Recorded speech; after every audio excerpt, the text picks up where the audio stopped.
బంగ్లాదేశ్లో రాజకీయం ఎప్పుడు ఎలా ఉంటుందో చెప్పడం చాలా కష్టం. ఒక దశలో జైలు శిక్షకు గురై దేశ బహిష్కరణకు గురైన వ్యక్తే ఇప్పుడు బంగ్లాదేశ్ అధికార పీఠం అధిరోహించబోతున్నారు. ఆయనే తారిక్ రెహమాన్. బంగ్లాదేశ్ మాజీ ప్రధాని ఖలేదా జియా పెద్ద కుమారుడు. డార్క్ ప్రిన్స్ గా పేరు పడ్డ తారిక్ ఇప్పుడు మళ్ళీ బంగ్లాదేశ్ రాజకీయాల్లో రైజింగ్ ప్రిన్స్ అవతారం ఎత్తాడు. అసలు కొత్త ప్రధాని, కొత్త ప్రభుత్వంలో బంగ్లాదేశ్ భవిష్యత్తు ఎలా ఉండబోతోంది?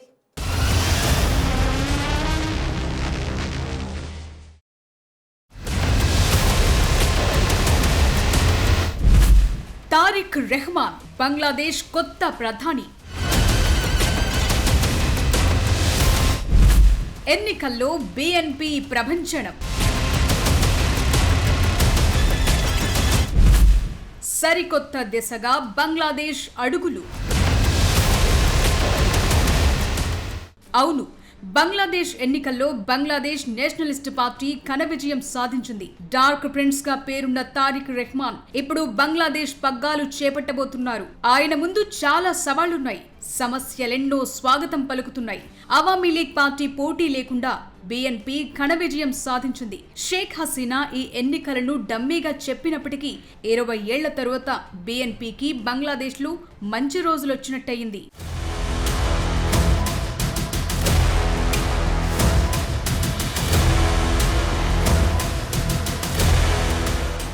తాజాగా జరిగిన ఎన్నికల్లో బీఎన్పీ పార్టీ బంగ్లాదేశ్ ఫస్ట్ అన్న స్లోగన్తో ఎన్నికల బరిలోకి దిగింది. ఇది అక్కడి జనాన్ని విపరీతంగా ఆకట్టుకుంది. I have a plan for my country అని పిలుపునిచ్చాడు. మొత్తం 300 సీట్లలో సగానికి పైగా తారిక్ రెహమాన్ పార్టీ గెలుచుకుని బంగ్లాదేశ్ రాజకీయాల్లో సరికొత్త చరిత్ర సృష్టించింది. తాజా ఎన్నికల ఫలితాల్లో 212 స్థానాల్లో విజయం సాధించినట్టు బీఎన్పీ ప్రకటించింది. షేక్ హసీనా ప్రభుత్వ పతనం తరువాత కథ మొత్తం మారిపోయింది. నిజానికి బంగ్లా కొత్త ప్రధాని తారిక్ రెహమాన్ ఇన్నాళ్లు దేశం విడిచి లండన్లో ప్రవాస జీవితం గడిపారు. షేక్ హసీనా హయాంలో బంగ్లాదేశ్లో విపరీతంగా కేసులు, మనీ లాండరింగ్లు, ఉగ్రవాద లింకులంటూ చాలా కేసులు చుట్టుముట్టాయి. అలాంటి పరిస్థితుల్లో 2008 నుంచి తారిక్ దేశం బయటే ఉంటున్నారు. గతేడాది స్వదేశానికి తిరిగొచ్చారు. చక్రం తిప్పారు, పీఠమెక్కుతున్నారు.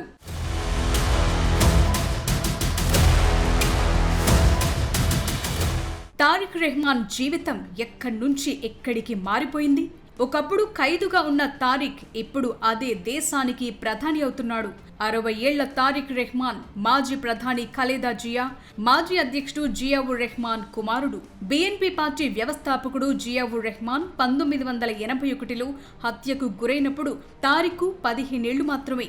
1988లో బీఎన్పీలో చేరి క్రమంగా పార్టీలో పై పొజిషన్స్ కు చేరుకున్నాడు తారిక్. పార్టీలో జియా వారసుడిగా పేరొందిన తారిక్ 2001 నుంచి 2006 మధ్య బీఎన్పీ జమాత్ కూటమి ప్రభుత్వంలో ఖలేదా జియా ప్రధానిగా ఉన్న టైంలో డార్క్ ప్రిన్స్ అని విమర్శలు ఎదుర్కొన్నాడు. 2007లో నాటి కేర్ టేకర్ ప్రభుత్వం ఆయన్ను అరెస్టు చేసి 17 నెలలు జైల్లో ఉంచింది. ఆ తరువాత షేక్ హసీనా ప్రభుత్వంలో రకరకాల కేసుల్లో ఇరుక్కున్నారు తారిక్. అప్పట్లో చాలా కేసుల్లో శిక్షలు కూడా పడ్డాయి. అయితే తాను జైలులో హింసకు గురయ్యానని, రాజకీయ కారణాలతో కేసులు పెట్టారని తారిక్ అప్పట్లో వాదించాడు. 2008 నుంచి లండన్లోనే ఉండిపోయాడు.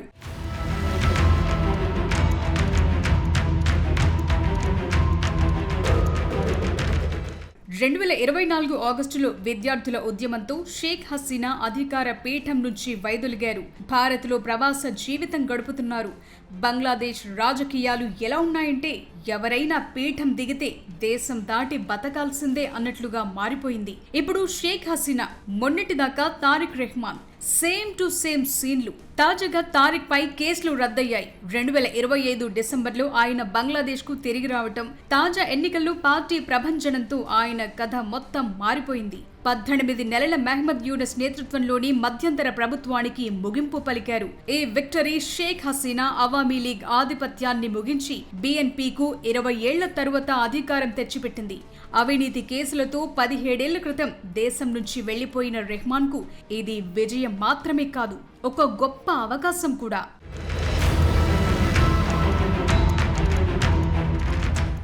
తారిక్ రెహమాన్ ప్రకటించిన 31 అంశాల సంస్కరణల ఎజెండా ఇప్పుడు బంగ్లాదేశ్ లో అత్యంత కీలకంగా మారబోతోంది.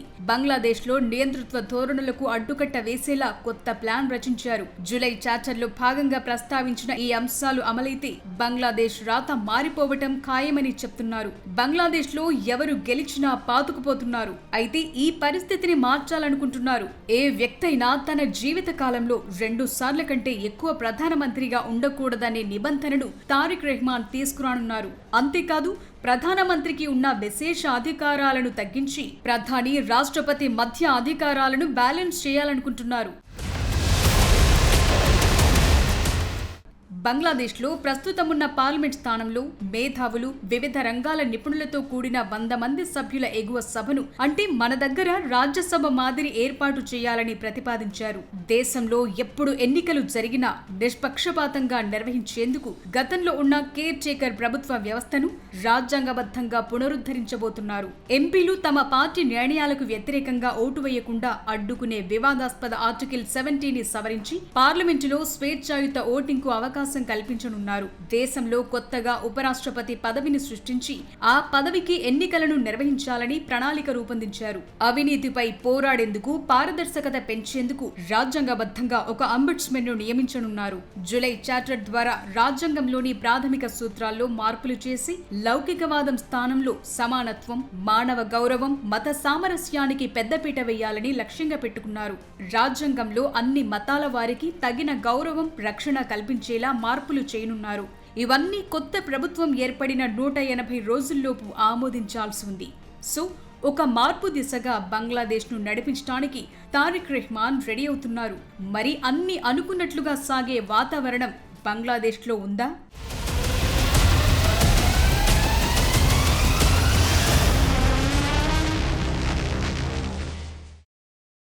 బంగ్లాదేశ్ ఫస్ట్, ఇది తారిక్ రెహమాన్ ఎజెండా. ట్రంప్ ఎలాగైతే అమెరికా ఫస్ట్ అంటూ కథ నడిపిస్తున్నారో అదే రూట్ లో తారిక్ కూడా ఉన్నట్లుగా మనకు అర్థమైపోతోంది. మరి బంగ్లాదేశ్ పీఠం ఎక్కబోతున్న తారిక్ భారత్ విషయంలో అసలు ఎలాంటి నిర్ణయాలు తీసుకోబోతున్నారు? అటు బంగ్లాదేశ్ కొత్త ప్రభుత్వంతో భారత్ అసలు ఎలా డీల్ చేయబోతోంది? భవిష్యత్తులో జరగబోయే పరిణామాలు ఎలా ఉండబోతున్నాయి?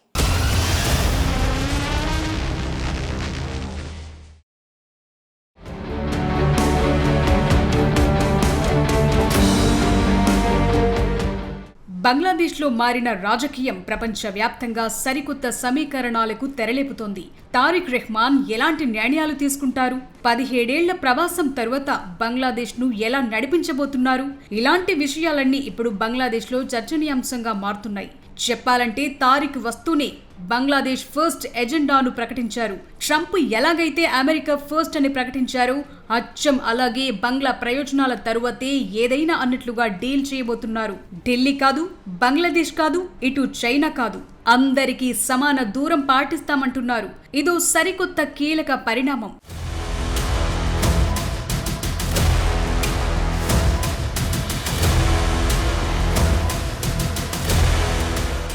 తాము ఎవరి చేతుల్లోనూ ఉండబోమంటున్న సిగ్నల్స్ ఇస్తున్నారు. సో ఇదొక పరిణామం అయితే 8% హిందువులపై దాడులను అరికట్టి అందరికీ సురక్షిత బంగ్లాదేశ్ నిర్మిస్తామని హామీ ఇచ్చారు తారిక్. తీస్తా, పద్మా నదుల నీటి పంపకాలు, సరిహద్దుల్లో మారణహోమం ఆపడం వంటి జాతీయ ప్రాధాన్యతలపై దృష్టి పెట్టడం, మతం వ్యక్తిగతం, దేశం అందరిదని చెప్పటం కొన్ని కీలకంగా మారబోతున్నాయి. సో బంగ్లాదేశ్ ను ఎలా నడిపించాలో తనకు ఓ ప్లాన్ ఆఫ్ యాక్షన్ ఉందని ఇప్పటికే ప్రకటించారు తారిక్ రెహమాన్. తాను అనుకున్న రూట్లో అంతర్జాతీయ సంబంధాలు నెరపబోతున్నారు. స్వతంత్రంగా దేశాన్ని నడిపించే ఆలోచనతో ఉన్నట్టుగా ఆయన చర్యలను బట్టి చూస్తే అర్థమవుతోంది.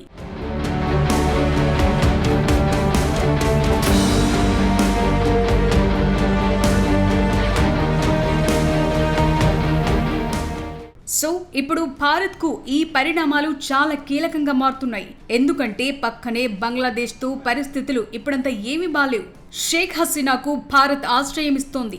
ఇది బంగ్లాదేశ్కు నచ్చటం లేదు. అదే సమయంలో బంగ్లాదేశ్లో మైనార్టీలైన హిందువులపై హత్యలు కొనసాగుతూనే ఉన్నాయి. దీన్ని భారత్ తీవ్రంగా పరిగణిస్తోంది. ఈ నేపథ్యంలో రెండు దేశాల మధ్య సంబంధాల్లో ఎలాంటి అధ్యాయం మొదలవుతుందన్న చర్చ నడుస్తోంది. బీఎన్పీను భారత్ జమాత్-ఇ-ఇస్లామీ కంటే లిబరల్, డెమోక్రాటిక్ గా ఎంపిక చేస్తోంది.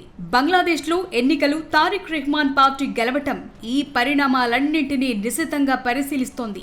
ఏ లెక్కన చూసిన బీఎన్పీ విజయంతో భారత్ బంగ్లా బంధం మళ్లీ బలపడే అవకాశాలు కనిపిస్తున్నాయి. ఖలేదా జియాకు చెందిన బంగ్లాదేశ్ నేషనలిస్ట్ పార్టీతో భారత్ కు చెప్పుకోదగ్గ స్థాయిలో సంబంధాలు లేకపోయినా ప్రస్తుత పరిణామాలతో దాన్నో ప్రజాస్వామ్య పార్టీగా చూస్తోంది.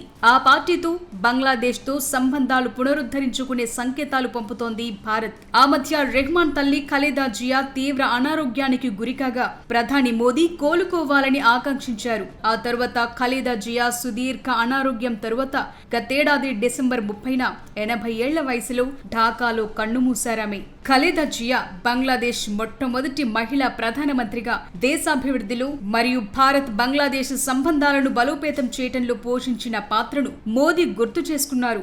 భారత విదేశీ వ్యవహారాల మంత్రి ఎస్ జయశంకర్ గతేడాది డిసెంబర్ 31న ఢాకాలో జరిగిన ఆమె అంత్యక్రియలకు హాజరై ప్రధాని మోదీ పంపిన సంతాప లేఖను ఖలేదా జియా కుమారుడు, ప్రస్తుత బీఎన్పీ నేత తారిక్ రెహమాన్ కు స్వయంగా అందజేశారు.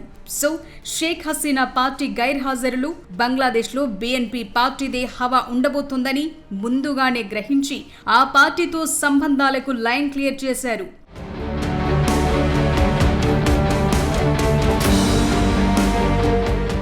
ఇప్పుడు కూడా బంగ్లాదేశ్లో బీఎన్పీ ఘన విజయం నేపథ్యంలో మిగిలిన దేశాల కంటే ముందుగానే ప్రధాని మోదీ బంగ్లాదేశ్కు తారిక్ రెహమాన్ కు ఎక్స్ లో శుభాకాంక్షలు తెలిపారు. బంగ్లాలో ప్రజాస్వామ్యయుత ప్రభుత్వానికి తాము ఎల్లప్పుడూ అండగా ఉంటామని మోదీ హామీ ఇచ్చారు. బంగ్లాదేశ్ పార్లమెంట్ ఎన్నికల్లో బీఎన్పీని ఘన విజయం దిశగా నడిపించిన తారిక్ రెహమాన్ కు అభినందనలని, తారిక్ నాయకత్వంపై బంగ్లా ప్రజల విశ్వాసానికి ఈ గెలుపు నిదర్శనమని చెప్పారు. ప్రజాస్వామ్య ప్రగతిశీల బంగ్లాదేశ్ కు భారత్ ఎల్లప్పుడూ మద్దతుగా నిలుస్తుందని, ఇరు దేశాల మధ్య సంబంధాల బలోపేతం, ఉమ్మడి లక్ష్యాలపై ముందుకు వెళ్లేందుకు కలిసి పనిచేసేందుకు ఎదురు చూస్తున్నామని ప్రధాని మోదీ తన ఎక్స్ ఖాతాలో పోస్టు చేశారు. ఇదొక కీలక పరిణామం. అయితే ప్రధాని మోదీ అభినందన పోస్టుకు తారిక్ రెహమాన్ ప్రత్యక్షంగా రిప్లై ఇవ్వటానికి బదులుగా ఆయన పార్టీ అయిన బంగ్లాదేశ్ నేషనలిస్ట్ పార్టీ నుంచి రియాక్షన్ ఇప్పించారు. ప్రధాని మోదీకి కృతజ్ఞతలు తెలుపుతూ బీఎన్పీ నుంచి ప్రకటన విడుదల చేయించారు. ప్రజల తీర్పును గౌరవిస్తూ అభినందనలు తెలిపినందుకు భారత్ ప్రధానికి ధన్యవాదాలని, భవిష్యత్తులో రెండు దేశాల మధ్య సంబంధాలు మరింత బలోపేతమవుతాయని ఆశిస్తున్నామని పోస్టు చేయించారు. పాక్, చైనా, భారత్ 3 దేశాలకు సమాన దూరం పాటిస్తామన్న ఎజెండాతో ఉన్న తారిక్ రియాక్షన్ విషయంలోనూ అదే ఆలోచనతో ఉన్నారా అన్న చర్చ జరుగుతోంది.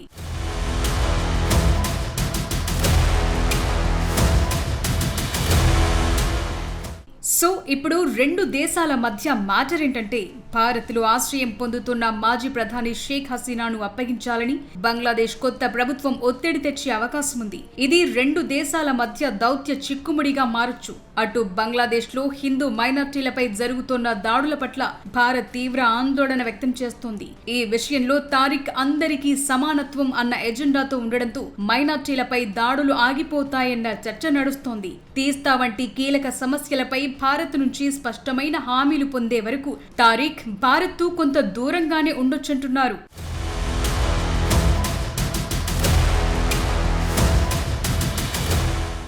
భారత్ బంగ్లాదేశ్ మధ్య 4000 కిలోమీటర్ల సరిహద్దు, వాణిజ్యం, విద్యుత్ కనెక్టివిటీ ఉన్నాయి. తారిక్ ఫాలో అవ్వబోయే విధానాలు, భారత్ రియాక్షన్ ప్రకారమే కథ ఉండబోతోంది. గతంలో కేవలం అవామీ లీగ్కే మద్దతిచ్చిన భారత్ ఇప్పుడు మారుతున్న రాజకీయాలకు తగ్గట్లు బీఎన్పీతో సంబంధాలు పెంచుకోవటం ఖాయమే. మొత్తానికి తారిక్ రెహమాన్ నేతృత్వంలోని బంగ్లాదేశ్ భారత్తో సంబంధాలను పూర్తిగా తెంచుకోకుండానే తన జాతీయ ప్రయోజనాల విషయంలో మాత్రం అత్యంత కఠినంగా వ్యవహరించే అవకాశం కనిపిస్తోంది.